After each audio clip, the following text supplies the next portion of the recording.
फिर इसके बाद में आ जाओ किसके ऊपर, एक दूसरे क्लासिफिकेशन के ऊपर। दूसरे क्लासिफिकेशन के हिसाब से जितने भी एलिमेंट्स हैं ना, उनको हम क्लासिफाई करते हैं 3 ब्रॉड कैटेगरीज में। एक होते हैं मेटल्स, एक होते हैं नॉन मेटल्स, और एक होते हैं हमारे मेटलॉइड्स। ठीक है, तो सबसे पहले हम मेटल्स और नॉन मेटल्स की प्रॉपर्टीज पढ़ लेते हैं। कैसे पढ़ेंगे? कंपैरेटिवली पढ़ेंगे। क्यों पढ़ेंगे? क्योंकि कई बार ना एग्जाम में डायरेक्टली यही सवाल आ जाता है कि कंपैरिजन बताओ मेटल्स और नॉन मेटल्स के बीच में। तो हम कंपैरेटिवली हर एक प्रॉपर्टी को मेटल्स और नॉन मेटल्स की हम पढ़ते जाते हैं। ठीक है, तो सबसे पहली जो प्रॉपर्टी होगी वो होगी किसकी? फिजिकल स्टेट की। ठीक है, तो जो हमारे मेटल्स होते हैं ना, वो रूम टेम्परेचर पे मोस्टली कैसे होते हैं? सॉलिड ही होते हैं। लेकिन हाँ, कुछ एक्सेप्शन भी हैं।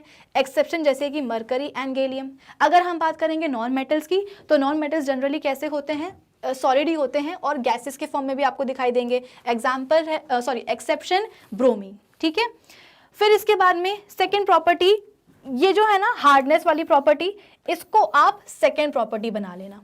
ठीक है, तो फर्स्ट प्रॉपर्टी क्या हो जाएगी? फिजिकल स्टेट की।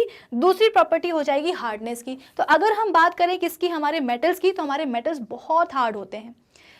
लोहा देख लो, कॉपर देख लो, गोल्ड देख लो, सिल्वर देख लो, ये सब कितने होते हैं? कैसे होते हैं? बहुत ही हार्ड होते हैं। तो मेटल जनरली कैसे होते हैं? हार्ड होते हैं। लेकिन अगर आप केमिस्ट्री पढ़ रहे हो तो बिना एक्सेप्शंस के आपके गाड़ी आगे बढ़ने ही नहीं वाली है। एक्सेप्शन कौन होंगे? Sodium and potassium. आपको पता है जो हमारे नॉर्मल जो बेदिंग सोप्स होते हैं, यानी कि नहाने वाले साबुन, उनको अगर आप एक किसी नाइफ से कट करके देखोगे तो वो बहुत ही ईजिली कट हो जाते हैं।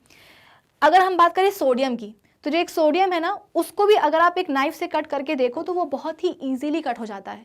इनफैक्ट हम बोलते हैं कि जो हमारे जो नॉर्मल बेदिंग सोप्स होते हैं ना, उनको काटने से भी आसान किसको काटना होता है? सोडियम के एक ब्लॉक को काटना होता है। बहुत सॉफ्ट होता है ये। ठीक है, अगर हम बात करेंगे नॉन मेटल्स की, तो नॉन मेटल्स कैसे होते हैं? जनरली सॉफ्ट ही होते हैं। एक्सेप्शन क्या है? डायमंड है। नॉन मेटल्स में मैंने आपको सिखाया था कि नॉन मेटल्स कैसे होते हैं? ब्रिटल होते हैं। ठीक है ना, मतलब कि एक हाथ मारो और टूट जाते हैं। लेकिन एक बहुत ही बड़ा एक्सेप्शन है। कौन है? डायमंड है। डायमंड के लिए हम बोलते हैं कि ये नेचुरली हार्डेस्ट सब्सटेंस नोन है ना, मतलब कि नेचर में एग्जिस्ट करने वाला सबसे हार्डेस्ट सब्सटेंस कौन है? डायमंड है। और डायमंड किसका बना है? कार्बन का बना है। कार्बन क्या है? एक नॉन मेटल है। तो कहने को एक नॉन मेटल से बना है, लेकिन फिर भी कैसा है? काफी हार्ड है। एक्सेप्शन हो गया ना। चलो, फिर इसके बाद में हम बात करते हैं मेल्टिंग और बॉइलिंग पॉइंट की। तो मेटल्स का हम बोलते हैं कि मेल्टिंग और बॉइलिंग पॉइंट काफी हाई होता है। एक्सेप्शन है गैलियम एंड सीजियम। अगर हम बात करेंगे नॉन मेटल्स की, तो non metals have low boiling and melting point accept diamond and graphite. तो वैसे तो नॉन मेटल्स का जो बॉइलिंग और मेल्टिंग पॉइंट है वो काफ़ी कम होता है, लेकिन इसमें भी एक्सेप्शन है डायमंड और ग्रेफाइट। फिर इसके बाद में हम बात करते हैं डेंसिटी की। तो डेंसिटी हम बोलते हैं कि मेटल्स की जनरली क्या होती है? हाई होती है। और अगर हम बात करेंगे नॉन मेटल्स की, तो इनकी डेंसिटी क्या होती है? जनरली लो होती है। फिर इसके बाद में प्रॉपर्टी आती है मेलिएबिलिटी की और डक्टिलिटी की।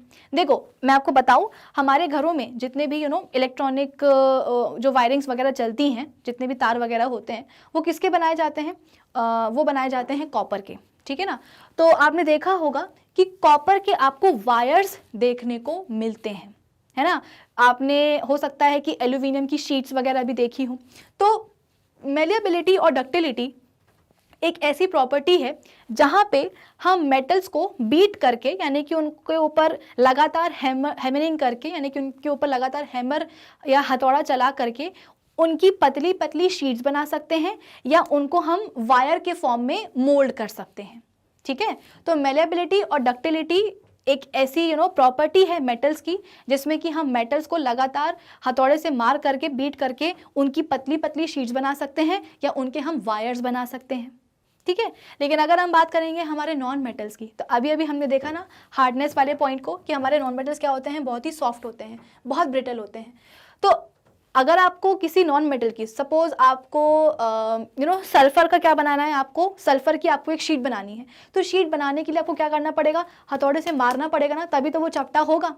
भाई, शीट बनाने का मतलब क्या है? उसको चपटा करना। आपके पास लोहे का एक ब्लॉक है ना, उस लोहे की ब्लॉक को आप मारते जाओ मारते जाओ मारते जाओ, वो टूटेगा नहीं। क्यों? क्योंकि आयरन का बना है वो। आयरन क्या होता है? एक मेटल होता है, और मेटल क्या है? काफी हार्ड होता है। तो कितना भी आप उस पर हथौड़ा मारते जाओ, वो टूटेगा नहीं। ठीक है ना, टूटने के बजाय क्या होगा? वो और चपटता जाएगा, चपटा होता जाएगा, और अल्टीमेटली आपको एक आयरन की शीट मिल जाएगी। लेकिन अगर हम बात करेंगे सल्फर की, सल्फर में अगर आपने एक हथौड़ा मारा, वो पूरा का पूरा वही पाउडर हो जाएगा। तो जब कोई चीज़ टूट रही है, कोई चीज़ ब्रिटल है, तो आप कैसे उसकी शीट बना सकते हो, कैसे आप उसका वायर बना सकते हो, पॉसिबल ही नहीं है ये। तो मेलेबिलिटी और डक्टिलिटी की प्रॉपर्टी नॉन मेटल्स शो नहीं करते हैं। फिर इसके बाद में इलेक्ट्रिकल एंड थर्मल कंडक्टिविटी, तो हमारे जो मेटल्स हैं वो अच्छे कंडक्टर्स होते हैं इलेक्ट्रिसिटी के और हीट के। ऑब्वियस सी बात है ना, अभी मैंने आपको बताया कि जो भी हमारे घरों में जो इलेक्ट्रिकल वायर्स होते हैं वो किसके बनते हैं, कॉपर के बनते हैं। कॉपर की क्यों बनते हैं, क्योंकि इलेक्ट्रिक करंट को पास करवाना पड़ता है। अब अगर आपने कोई एक नॉन मेटल ले लिया, नॉन मेटल्स कैसे होते हैं, इंसुलेटर्स होते हैं, वो इलेक्ट्रिक करंट को पास करवाते ही नहीं है, तो फिर वायर्स को बनाने का मतलब ही क्या है कि हमारे पास वायर्स हैं लेकिन वो एक नॉन मेटल के बने हुए हैं जो कि इलेक्ट्रिक करंट को पास करवाएगा ही नहीं, यानी कि कंडक्टिविटी होगी नहीं इलेक्ट्रिक करंट की, तो क्या मतलब है ना। और अगर हम बात करेंगे किसकी, नॉन मेटल्स की, तो ये कैसे होते हैं, पुअर कंडक्टर्स होते हैं हीट और इलेक्ट्रिसिटी के। एक्सेप्शन यहाँ भी कौन है, ग्रेफाइट है। फिर इसके बाद में अगर हम बात करेंगे लस्टर की, यानी कि शाइन की, तो हमारे जो मेटल्स होते हैं वो काफ़ी लस्ट्रस होते हैं, और नॉन मेटल्स कैसे होते हैं, इनके पास कोई भी लस्टर नहीं होता है, हाँ एक्सेप्ट यहाँ पे आयोडीन है। यू नो व्हाट, आयोडीन के बहुत ही सुंदर क्या होते हैं, वॉयलेट कलर के क्रिस्टल्स होते हैं, ठीक है। लेकिन अब आप बोलोगे कि मैम अगर आयोडीन जो है मेटल जैसा दिखाई दे रहा है, लस्टरस है, शाइनी है, तो क्यों ना इसको हम मेटल्स में ही रख दें।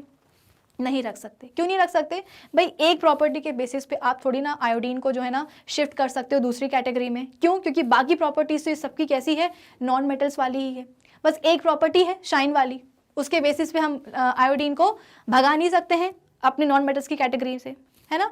फिर इसके बाद में सोनोरस, सोनोरस साउंड का मतलब क्या होता है कि मारने पे क्या हो, एक टन्नी की आवाज़ आए, है ना। हमारे जो मंदिरों में घंटियाँ लगी होती है, जो मंजीरा वगैरह होते हैं, उनके ऊपर मारो तो एक टन्नी की आवाज़ आती है।